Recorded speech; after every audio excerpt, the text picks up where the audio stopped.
Hello, everyone. Welcome. I'm Lindsay, a member of the CK-12 team, and my colleague Carl and I will be running today's webinar, Teaching Strategies for Using CK-12. We're so glad that you've joined us. This has been a really awesome week. Our first week, we do another week next week of our Certified Educator program. And I can tell by the Zoom window that you guys are getting the hang of how all of this works. So just a few reminders before we get going into teaching strategies for you. Hopefully those of you who are looking to get certified are finding the assignments that we put all the text into the lesson of our FlexBook, and then after you've read through those and you're comfortable answering those questions, you go over to the quiz modality and you type in your answers and turn them in for us. In the Zoom window, just the one reminder that we constantly give is if you can change it to say all panelists and attendees, that makes it so that everybody can see what you're typing in the chat window. If you're sending it to just panelists, only us here in the room in Palo Alto, California are going to be seeing what you send. We do have a teaching strategies resource page. It's in your FlexBook, or if you wanted the direct link, it is this tinyurl.com/CK12 strategies 2019. And that is there for you if you would like the reference. So in this webinar today, we're going to be sharing easy to implement teaching strategies, which will cover our new FlexBook 2.0 platform, intervention tools, homework, and even a little bit of literacy. Our main goal is that by the end of the session, you come away with specific and actionable strategies to engage your students using CK-12 resources. Many of you have already attended multiple sessions this week about, diving into FlexBooks, diving into adaptive practice, customizing, making quizzes. And this is the webinar that really starts pulling it all together and gives you ideas for how to implement those within your classroom. So to get us started here, we're going to kick off a poll for you. So you should see a poll on your screen that is asking one question today. You can select all that apply.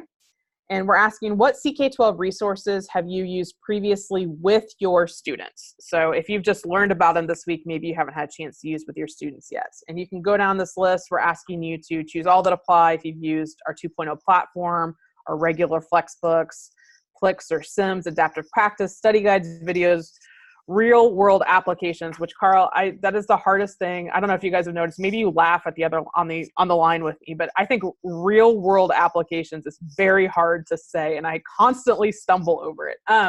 Real world applications, or you have the last box, which is I've not used CK-12 with my students yet, and yet is the key word there because I know everybody's going to be doing that this coming year. It's kind of like on 30 Rock when she was starring in that movie called Rural Juror. It was very hard to say. Oh, that's a tough one. Very similar to real world applications. All right, make sure everybody's voting here. This is very exciting. But we realize a lot of you are new, and so you haven't had a chance to do this much. Just call them RWAs. I agree. Somebody suggested that. We do that all the time. And we can start doing that now, probably, that everybody's with the CK-12 lingo. I'll take that advice and start saying RWA. We're going to give you about 5 more seconds here to answer the poll. I'm seeing the results come in. Interesting. Okay, we're going to go ahead and end the poll and share the results. And probably not surprisingly, a lot of you are just learning about CK-12 and you haven't had a chance to use it with your students yet. I am interested, the FlexBooks 2.0 number is fairly low, and that is something that we just rolled out last fall. So maybe you haven't had a chance to fully use that yet, but I expect that number to really grow. And then the RWA is that last one. When I am visiting classrooms, this is what teachers rave about. They rave about the RWAs. They really like using them, particularly maybe in the science classrooms. They find a lot of use for those extension activities. So Carl's going to give you some ideas for that to up that category. Yeah, and the other thing I'll say is because we have such a low number on FlexBooks 2.0, I really want all of you to be thinking about how to implement what you're doing with CK-12 through the new FlexBook 2.0 platform. And we're going to talk more about this in a second, but the idea here is this is an intelligent platform. So if you're using things on CK-12 through the new platform, you're taking advantage of the latest technologies and machine learning and artificial intelligence. So let's go ahead and get started here. This is my favorite of all the sessions that I run. This is the one that I really enjoy because I'm a real practical person and I want to learn stuff that I can implement the next time I see my students. And I think this is where you're gonna learn that. So in my mind, the key thing that we're focusing on today is the FlexBook 2.0 platform. Because at the heart of that platform is artificial intelligence and machine learning, which offers a personalized journey for each one of your students.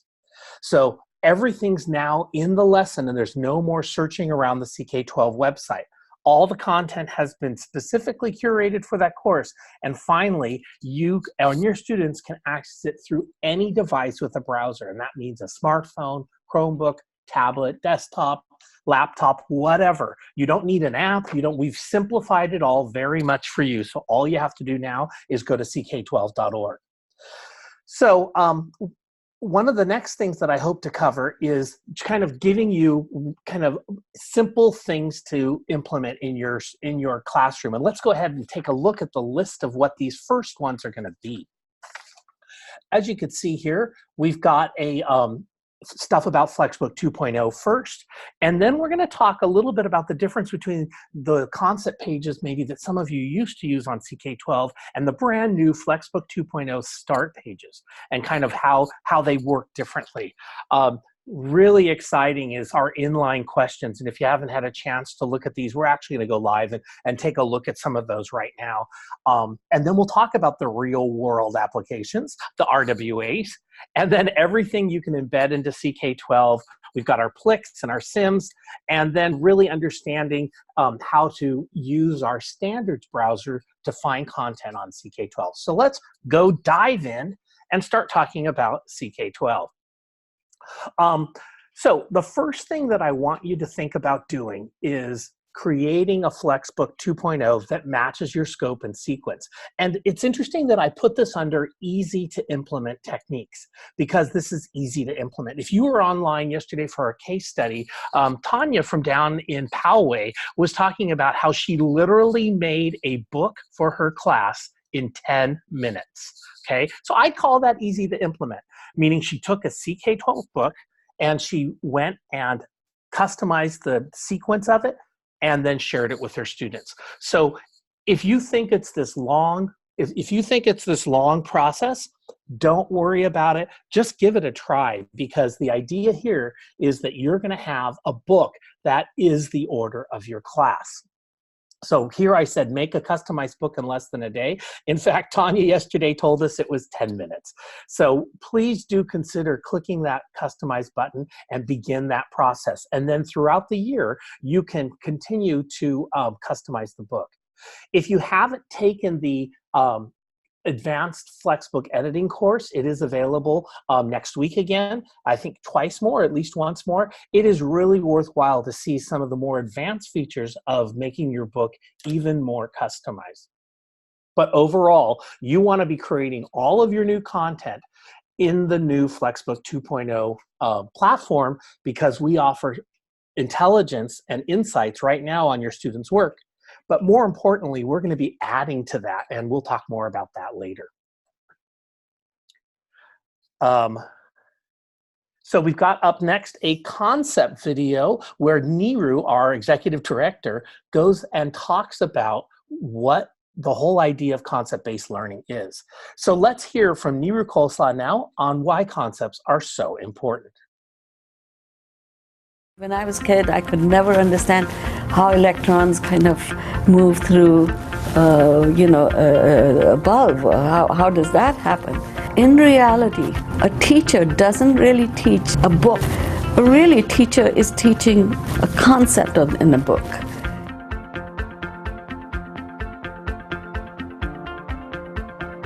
So students set goals for their learning.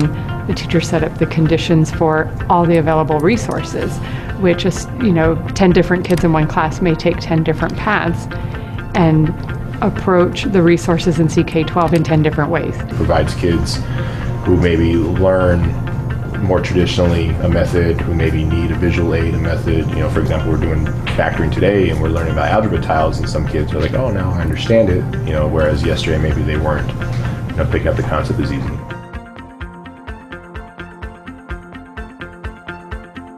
If you think about, as a teacher, you want to teach someone the grain that you can teach so that you can build on that knowledge. By breaking down a subject into different concepts, the teacher can pick and choose a curriculum that is in the order and at the level that they want. I love CK-12 content because it provides a starting point for me.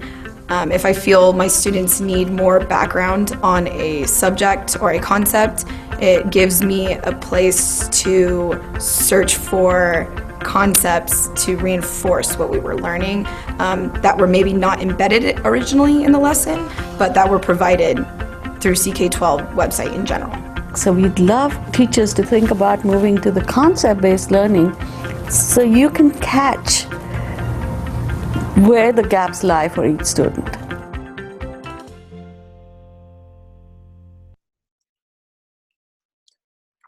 Alrighty, well, thank you, Neeru. And the nice thing is that we started 12 years ago, and in 2012 we switched to concept-based learning because we really felt like by breaking learning down into those bite-sized pieces, it made our content much more usable by teachers and students. And in fact, 7 years later, from that moment, we've really kind of taken it to a new level by having the concepts now appear in the FlexBook 2.0 platform. So I want to address a couple things that I saw come up in the chat window. The first question is, can we print from the FlexBook 2.0 platform? By the end of the summer, sometime in August, we are going to be offering a PDF option, but please understand that is the lowest common denominator of learning, and that we offer so much more intelligence now that you don't get that once you've printed it. But if you have, for example, in California here, we have the Williams Act, and that does require the basic kind of sharing of content, and so printing out does help meet that requirement. There was another question too that is now slipped out of me. We'll move on and it'll come back to me. So let's talk next about assigning a FlexBook lesson as a supplement. And this is where I don't care what you're doing in your class or what you're using as core curriculum. Assigning a CK-12 FlexBook 2 lesson can supplement anything you're doing. And I'll use the example of, let's say you're using Engage New York or using CPM, College Prep Mathematics, as your core curriculum. But it's really great for you to pick the corresponding lesson on the CK-12 platform as a supplement, because it shows different approaches, but also because we have so many wonderful interactives that are built into every lesson. Okay, so it's a much more interactive lesson, and then our adaptive practice follows up and helps the student build at the level where they are. In addition to that, by assigning the CK-12 lesson, you, the teacher, will be getting insights on how your students are doing based on their performance in the practice. So as a supplement to whatever you're using in your classroom, a CK-12 lesson can be a wonderful addition.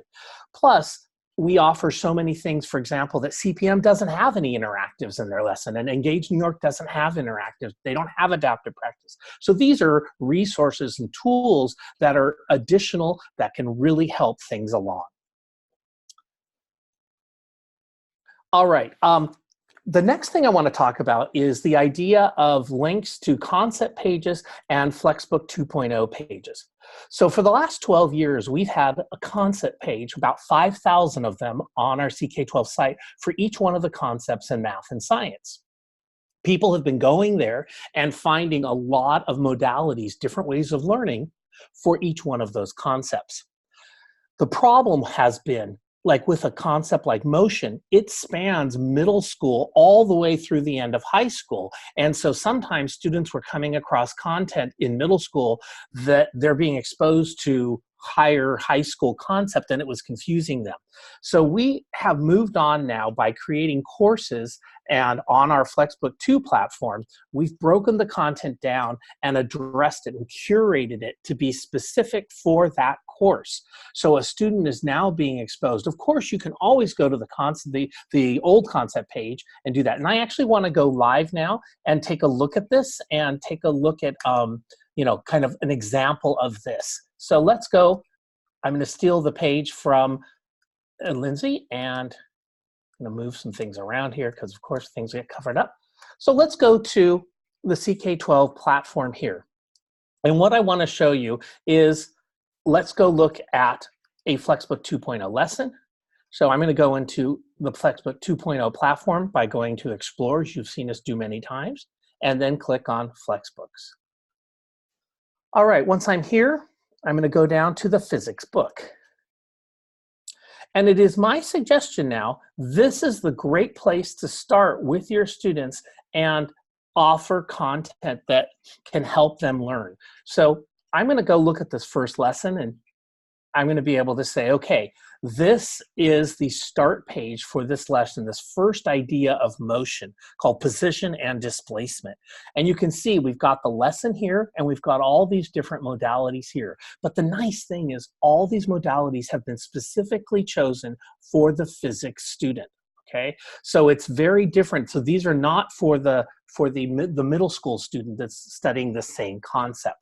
But what I can do is I can copy this URL and I can share it with my students, and I can post it on my LMS, and I can share it with my parents.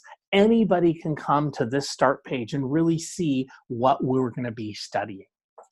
Now, I do want to show you, I'm going to click on the CK-12 button to go here. Let's go to that motion page that we looked at here, and let's go take a look here. And so you can see we have a lot more things available here, but often they do scan multiple levels. So I encourage you to use a combination of the two of these, depending if you want to have the students focus on the content specifically for that course, or they can use this page by using the search bar, and you're going to find it. And this is going to present this concept across a whole learning spectrum, many grades and things like that. So those are the kind of two different ways that we've got to present this. I'm going to go back now, and Lindsay, if you can reshare the slide, we can pop back into the presentation. And keep your questions coming. I see them popping in here, and we'll address them down the road here, but this is great. One of the most exciting things that we've added in the last year since the launch of the FlexBook 2.0 platform are our inline questions. And what this means is during the actual 2.0 lesson, the platform offers up questions here that pertain to either like something that's happened just above, whether it's an example or a problem that students are working on. It might also be questions about an interactive that they've just done, checking out, did they learn what they were supposed to learn? And you can see here, this is the little interactive question set, and there's 3 questions right here. We've got the question here, and then the student answers. The really great thing here is they get feedback on common errors. So if the student shows this, we understand that they've misunderstood that the coefficient isn't 1, it's negative. They thought it was 1, and it should have been -1. So it's a very common mistake that I've helped that student. And imagine if you have 150 students throughout the day, you don't have an opportunity at multiple points in your lesson to give feedback to each and every one of your students. Using the CK-12 platform, FlexBook 2 platform, they can now get that kind of feedback, and it's instant. And then they're asked to try it again. They don't move on to the next question until they get the question correct.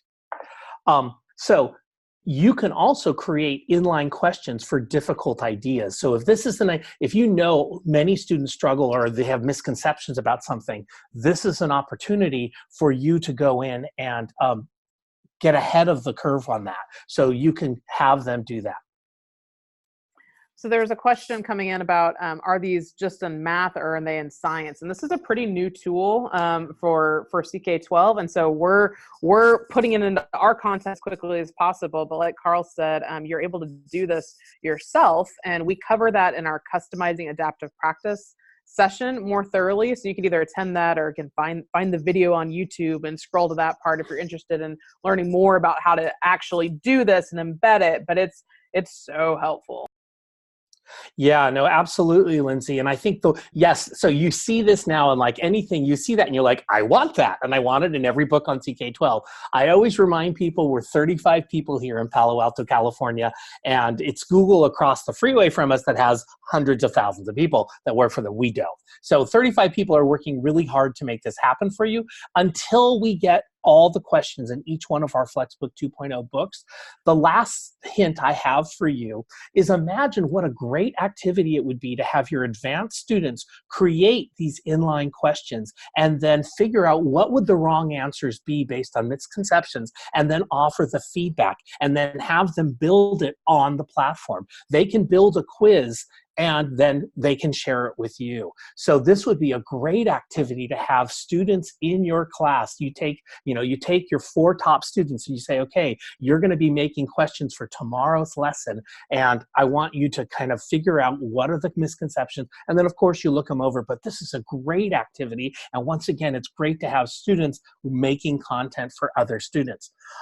So if you go right now, the current book that has these are the Math 8 book, and then our math specialist, Laramie, who I'll be working with this afternoon in a session, he has told me that the Algebra 1 questions are finishing up right now, and we're really excited about that. And what you'll see in the next year is a rollout of many more of these questions. But until then, we encourage you to create the questions based on your own learning objectives to give students feedback throughout the lesson.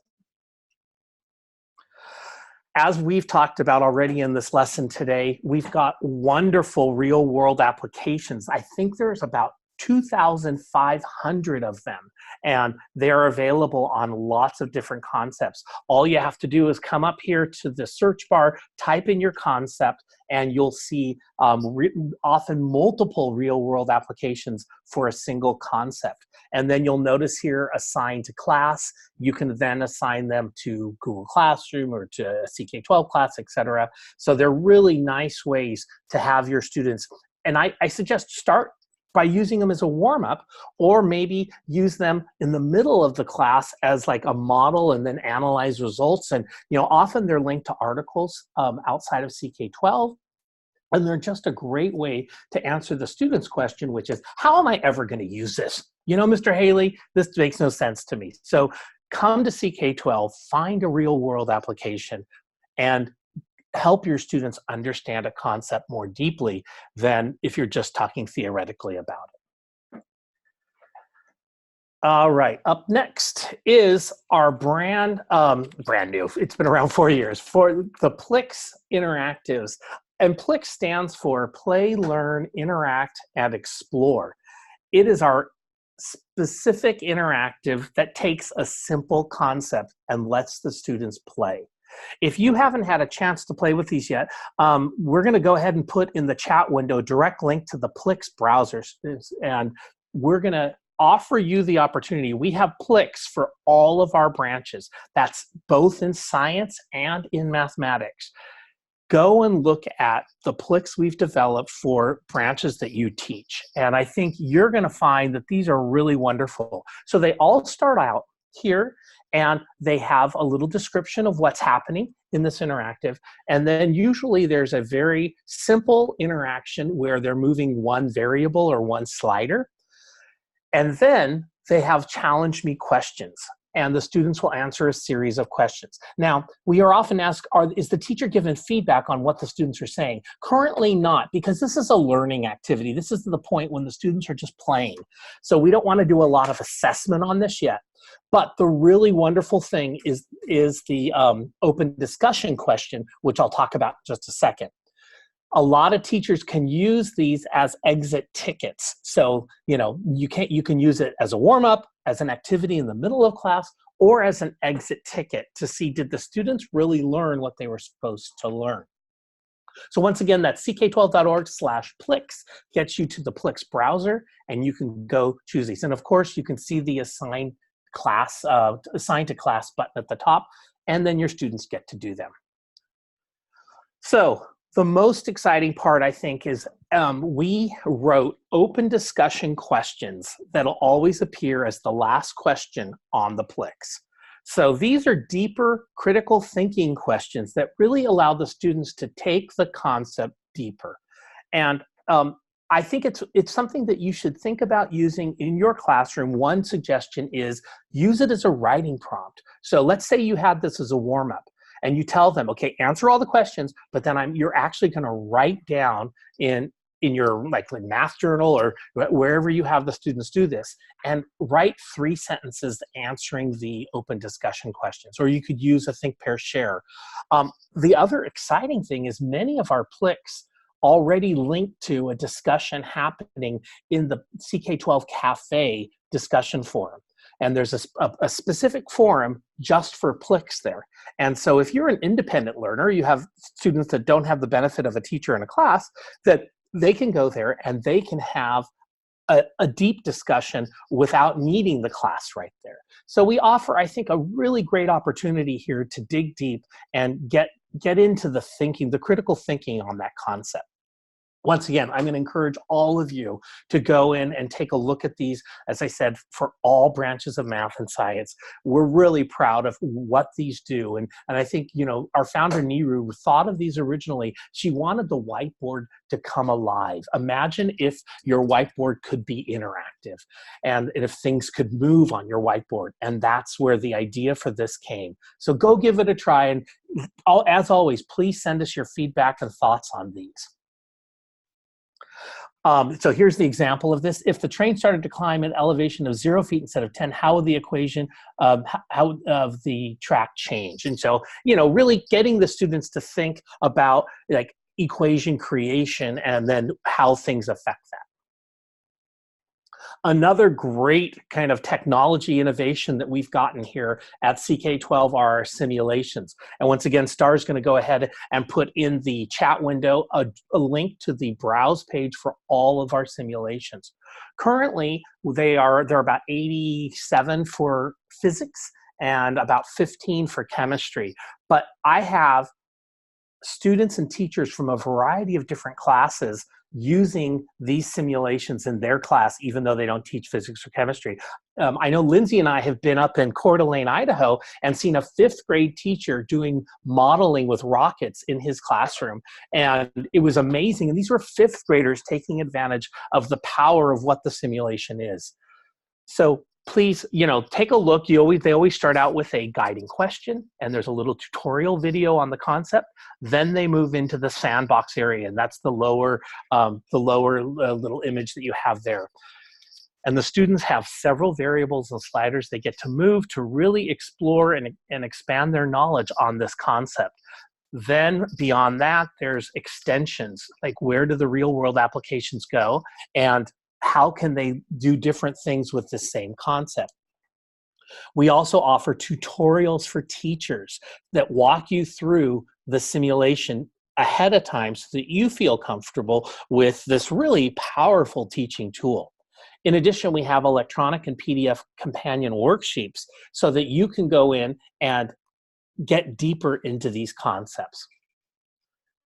So finally here, we have the CK-12 standards browser, and this is something that I want you to take a look at, is that we've got both, you can have access to the Common Core standards and the new generation science standards, rather. And you can click on the specific standard, and then you'll be put on the CK-12 concept page that supports that standard. And it is a great way to find content on CK-12. Also, if you'd like to just type in the standard, for example, 8.g.3, which is one of the geometry standards in Common Core for 8th grade, type that into the search window and you'll find specific content that has been tagged for that standard. Finally, on this section here, I wrap it up with a big plug. And this is something that I was talking to Lindsay and Katie about, that I really feel like all educators need to use Twitter more because it's a great educator resource, okay? Number one, it helps the isolation that can sometimes occur for some teachers. You know, sometimes there's one physics teacher at a school or one geometry teacher, and you don't have those peers that you can turn to. And what this does is offers you the internet, the global network of people to become your peers and offer you suggestions. And you'll find here on Twitter the best teaching practices, and you'll hear from leading experts in the field of things that they're doing to improve teaching. So if you know, often when I speak in a big room of people, I'll ask how many of you are on Twitter? And now let's say out of 500 people I'm speaking to, I'm amazed that only like 10 people are on Twitter. So I really want you to think today, say, hey, Carl told me to go get on Twitter. Or maybe I have a Twitter account, but I don't know how to use it, or I don't know what to do with it. Well, here are a few hashtags that I want you to go follow. And what you do is you type in this little hashtag here, for example, blended learning, and then you do save the search, and that adds it to your feed, and you'll see how to do that. Also, please follow, go to @CK-12 Foundation, and you can go and follow everything that CK-12 has, and it kind of adds to your conversation. So go ahead and follow us. We'd love to keep in contact with you, but most importantly, take a look here. I've put some of the ones that I found really useful. So hashtag blended learning, hashtag personalized learning, OER, open educational resources, really good. The Go Open movement, I know, has been talked about in a couple sessions and is, once again, a really great movement of people committed to using open educational resources. Another one is 21st century skills. Then there's hashtag EdTech.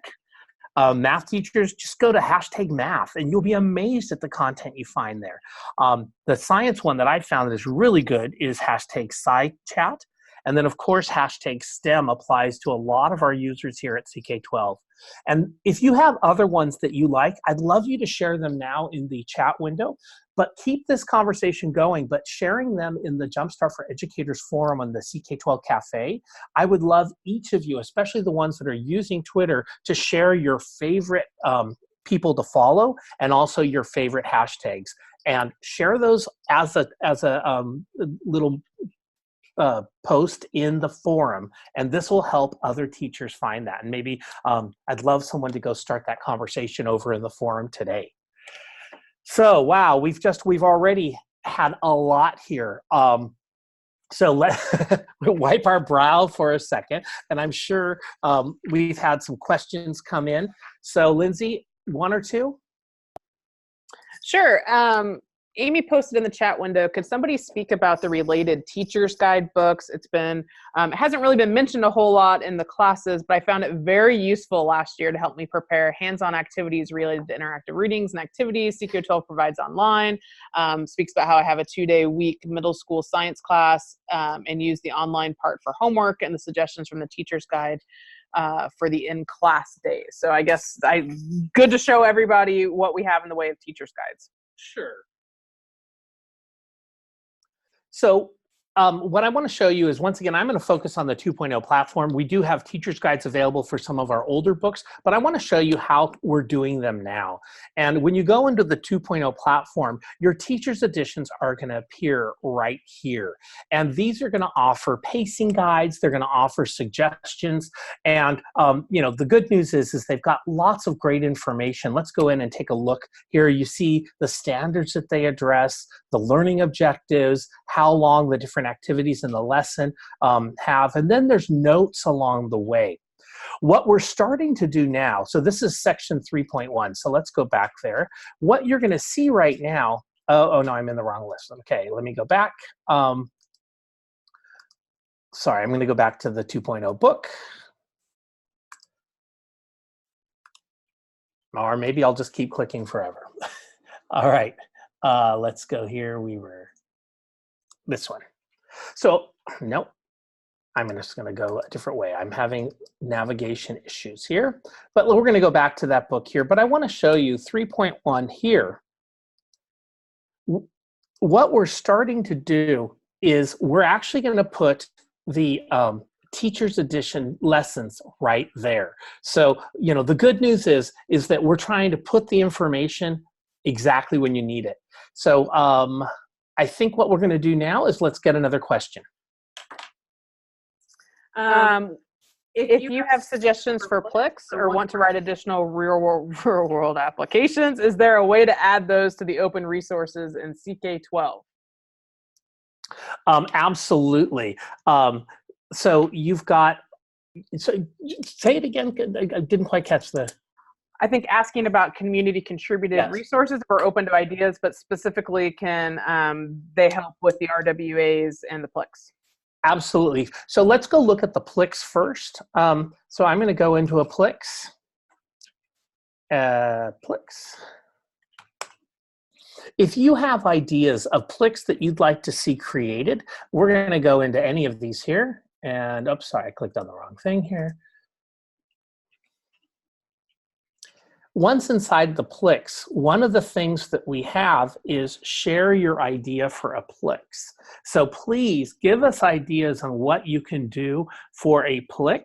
And then if you have an idea of an RWA, feel free to just create a new read that or a new lesson that has your RWA in it and share it. Like, go ahead and publish it, and that's a great way to share it. And then go in the Jumpstart for Educators forum and talk about it, saying, "Hey, I created this really great real world application." From time to time, then we include those as part of our own library so that people don't have to, you know, click RWA. But the key thing is the whole platform set up for you to share these types of things. Teaching strategy question, Carl, is the expectation that students would have computers during class and I would teach a lesson from the FlexBook, like students would follow along on their screens, or would I teach a lesson, distribute laptops, and assign things from the book? What are best practices? You know, as more of our classrooms become digital, the idea is that we need to use the digital device as a tool, as a teaching tool, as a learning tool, as an intelligent tool.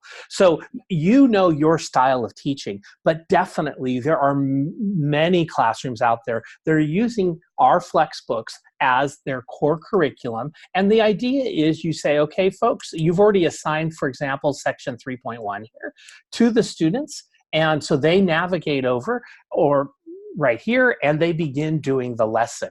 And maybe you have some blended learning going on in your classroom where you have a group of students that maybe are getting some direct instruction. Another group, the green group here, is doing, you know, a couple activities and then doing adaptive practice. And then the purple groups, you know, my super advanced group, and they're actually writing some of these inline questions that I had talked about earlier. So there's a variety of implementation models, but definitely having the students on devices at various points in the lesson will really help the students using CK-12's platform get their kind of personalized learning pathway that's going to help them the most individually. I'm enjoying the conversation in the chat window. Somebody typed, as a new user this week, it makes me feel better to see the experts sometimes have a hard time finding something. There is so much great material to find. Yes, welcome to the reality. And back to that story, I wanted to point out I wasn't logged in. And so they don't let the students see the lesson plans. I needed to be logged in as a teacher, and then magically the lesson plan appears. So it was one of those moments where I thought it was supposed to work this way, and indeed user error happened because I wasn't logged in. So yes, there are some things we try not to show to the students, and you know, we have requirements that if you're a teacher, then you can see the lesson plan. So that's where that little hiccup came from this morning, and luckily I figured it out, and we're good. And then they're also taking to heart your suggestion about Twitter, although there's a little bit of a disagreement. Some teachers saying, look, I'm old school, birds tweet, teachers talk, or people talk. Other people are saying it's great. I like that you guys are putting some handles and hashtags in there, some that we all follow. Christina Ishmael is a good friend of CK-12. We all know her and love her. She's a great person to follow. Yeah, so keep all that going in the chat window. We're working our way through Q&A. We'll answer a few more live here in a minute. Yeah, and I actually, while we bring up Christina, I want to bring up a good point. We had Christina, we had a group of educators in our office a couple months ago in April, and Christina was among them. And she really challenged the group assembled in the classroom to really be thinking about content for our students, especially minority students that are often not represented. Like one of the examples she gave was having questions and having ideas involving gender neutral people, so using the they pronoun. And you know, it was really interesting to hear her speak, because I think sometimes we forget about that as educators, that you know, we always use John and Mary and he and she and things, and sometimes you can write a problem with Sam where there's no gender declaration, and that we as content producers should be thinking about this, because our students need to see themselves represented in our content. And I love that Christina's, and then I was actually at a Go Open conference a couple of weeks later, and she took this even further, and she really challenged the group of assembled educators to be thinking about how to best represent all of our students. So hats off to Christina. And I met Christina through Twitter the first time. And we had a great conversation, because I liked it. She was in charge of the Go Open movement. So yeah, keep using the Twitter. It's really, really good. I don't think they call it the Twitter. Just keep using Twitter. I am a little old farty that way. So anyway, all right, let's move on now. We have so much more to learn, and we've got about 20 minutes to go. All right, so this next part is about intervention. We've got adaptive practice, some quizzes, pre and post assessments, and then differentiated classes for varying levels. So the first one we're going to talk about is adaptive practice. And we're going to be doing adaptive practice on CK-12 because it is our version of kind of personalized learning. What we do is we ask your students questions, and we immediately figure out what level they're at. And then we start building on their level so they can learn at the appropriate level. Along the way, we identify that they have a gap, and then we offer them content to fill in that gap. Then we give the teacher reports to help them understand what their students are doing. And the best thing now is the adaptive practice is automatically assigned when you assign a lesson in the FlexBook 2.0. So if you start with a lesson in 2.0, it assigns the read, the lesson part, and the corresponding adaptive practice with questions that have been specifically chosen for that lesson. So if you haven't used adaptive practice, after setting up your Twitter account, the one thing I want you to leave today's webinar with is the idea I must go do adaptive practice with my students because Carl told me to. So next, we have the idea of using our quiz feature to create pre and post tests. These are a great way to use our existing bank of questions in order to have the students figure out where they are before you do something with a pre-quiz, and then afterward, with a post-test, you can give your summative test on CK-12. So if you haven't used this feature yet, I would definitely go in and try using it because it is a great way and a pretty easy way to implement to assess your students' knowledge. Another thing you might consider doing is creating